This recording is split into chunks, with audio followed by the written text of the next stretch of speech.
po pa pwede na ipagpatuloy natin ang mali. Hindi po pwedeng ipagpapatuloy natin ang labag sa batas.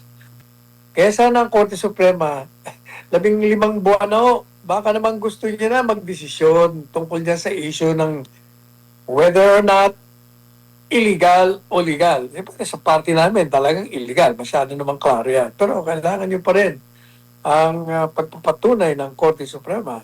Kaya kung maaari lang naman, mga honorable justices of the Supreme Court, magdesisyon na po kayo.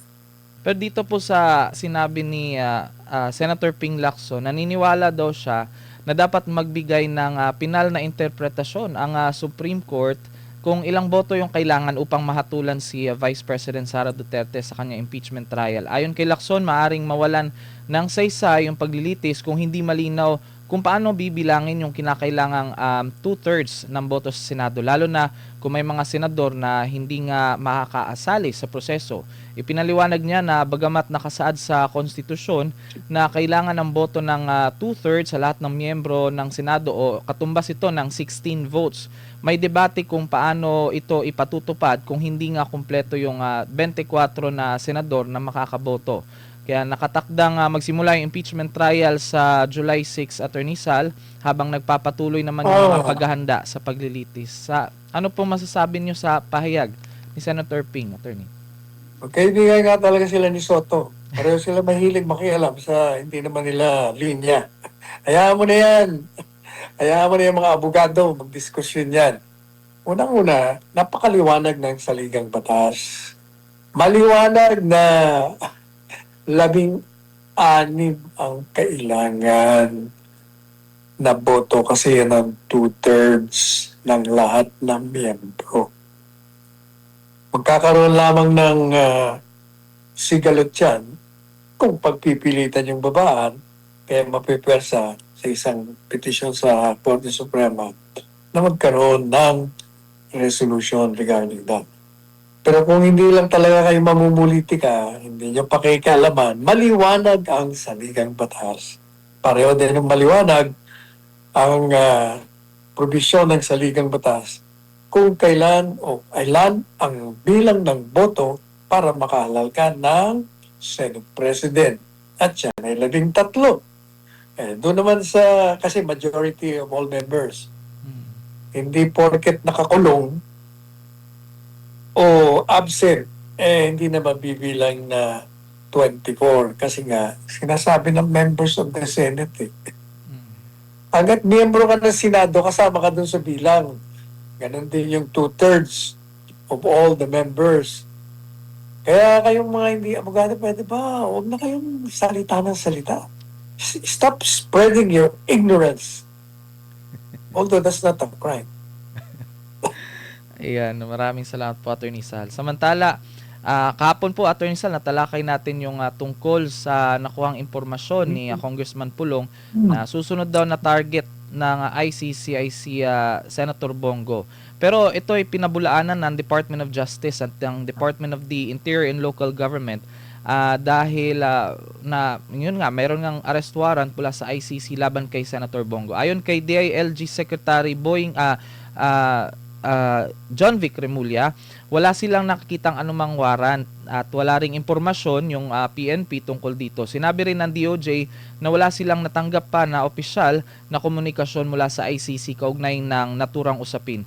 Samantala, iginiit ng Malacanang na hindi ginagamit ng administrasyon ng ICC bilang sandata laban sa mga kritiko nito. Binigyan din ng Palace Press Officer na si Claire Castro na mga kaso sa ICC ay isinampa ng mga Pilipino naghahanap daw ng pananagutan para sa mga umano'y paglabag na may kaugnayan sa extrajudicial killings. Ano pong inyong komento sa pahayag ng DOJ at ng Malacanang? Ano nga ba? Ang pinakapunto nila? Anong punto nila? Sa panig po ng DOJ, Attorney Sal, at ng DILG, ay so far, wala naman sila natatanggap na update. Yung warrant. Yes, Alam po Attorney. niya yan. Matagal na naman nila sinabi na meron. Kaya lang, hindi pa nila natatanggap. So, premature. Although, syempre, sa panig ni Senador Bongo, Hindi pa po, bakit di ka mag-aalala? Eh, magiging nasa sitwasyon ka naman ni Senador Bato. Nangyari na kasi Presidente Duterte. Kaya natural lamang na mag-worry siya. Although sabi niya, pinapasa Diyos niya na lang. Pero hindi pa pwede. Hindi pa pwede na ipagpatuloy natin ang mali. Hindi pa pwede ipagpapatuloy natin ang labag sa batas. Kaya sana ang Korte Suprema, 15 buwan na ho, baka naman gusto niya na magdesisyon tungkol niya sa issue ng whether or not illegal o legal. Sa party namin talagang illegal. Masyado naman klaro yan. Pero kailangan nyo pa rin ang pagpapatunay ng Korte Suprema. Kaya kung maaari lang naman, mga honorable justices of the Supreme Court, magdesisyon na po kayo. Ayan. At dahil nga dyan, Attorney Sal, tanggap tayo ng balita dahil ito nga, reaksyon ni Senator Bongo kaugnay sa mga bantang pag-aresto sa kanya ng International Criminal Court o ICC kaugnay sa war on drugs ng nakaraang Duterte administration. Si MJ Mondehar para sa balita. Ayon sa isang highly reliable source, si Davao City Congressman Paulo Duterte, handa na umano ang ICC warrant of arrest laban kay Senator Bongo. Bukod sa senador, may 2 pang dating police officers na inisyuhan din umano ng warrant. Banat naman ni Congressman Duterte sa Marcos government, wala na marang katapusan ang paggamit ng kasalukuyang gobyerno sa ICC bilang political tool laban sa mga kalaban nito. Tanong din ng kongresista kung may natitira pa bang awa o hiya ang Marcos government sa paggamit sa mga ahensya ng gobyerno upang supilin at di kaya patahimikin ang mga kalaban sa politika. Mariin namang itinanggi ng DILG at ng DOJ na may natanggap silang anumang impormasyon kaugnay ng sinasabing ICC warrant laban kay Senator Go. Ayon naman kay dating Senador Antonio Trillanes, wala pa raw ICC warrant laban kay Go. Pero kung meron man niya sa hinaharap, ay hindi umano ito malalaman ng senador.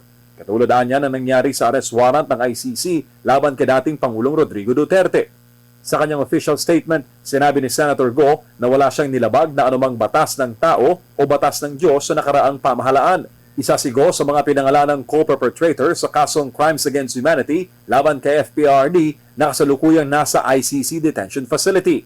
Ayon pa sa senador, ipinagpapa sa Diyos na lamang niya ang lahat ng nangyayari sa kanyang buhay. Umasa rin ng senador na hindi mapupolitika ang usapin ng sinasabing ICC warrant laban sa kanya.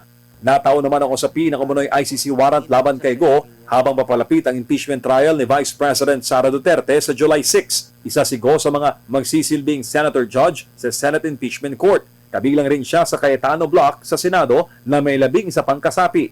Narito ang mga reklamong kinahaharap ng Cayetano Block o ngayon ay minority senators. Si Senator Ronald Bato de la Rosa ay mayroon ding ICC warrant at hindi na pumapasok sa Senado. May 90-day suspension naman bilang mambabata si Senator Jingo Estrada kaugnay ng graft at plunder case na may kinalaman sa flood control project sa Bulacan. Sina Senators Mark at Camille Villar ay nahaharap naman sa kasong isinampa ng Securities and Exchange Commission kaugnay ng umunoy market manipulation, insider trading at misleading disclosures sa Villar Land Holdings Corporation. Nahaharap naman si Senator Rodante Marcoleta sa mga reklamong plunder at indirect bribery na isinampa sa Ombudsman. May legal actions na ang mga nabanggit na senador sa nasabing mga reklamo. May 13 kasapi naman ang bagong Senate majority sa ilalim ni Senate President Win Gatchalian. Sa 24 na senador, 2/3 o 16 na boto ang kailangan para makonvict ang isang opisyal. Para sa Diyos at sa Pilipinas kung mahal, MJ Mondehar, SMNA News. Ayan, Attorney Sal. Bukod nga sa sinabi ni Senator Bongo na ipagpapasa Diyos na lang niya ang lahat ng mga nangyayari sa kanya ngayon, ay meron pa ba siyang pwedeng gawin, Attorney Sal? For example, yung mag-file ng petition sa Supreme Court, katulad ng mga nakaraan kay Senator Bato, Attorney? Kahit hindi na siya mag-file, basta i-resolve na lang. Kasi yung sitwasyon niya, pareho kay Bato, pareho kay Presidente Duterte. Desisyon na lang talaga ng Korte Suprema ang inaantay natin.